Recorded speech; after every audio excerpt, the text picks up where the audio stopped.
Hello and welcome. Have you ever had this happen to your flip-flops? Oh dear, you can't use them now.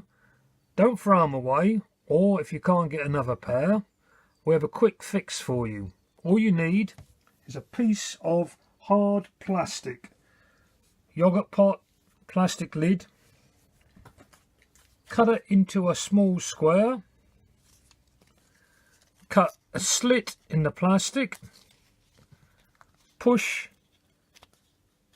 the piece through, and where the button sticks out, push your plastic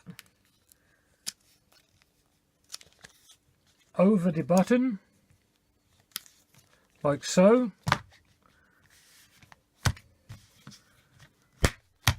and your flips are flopping again.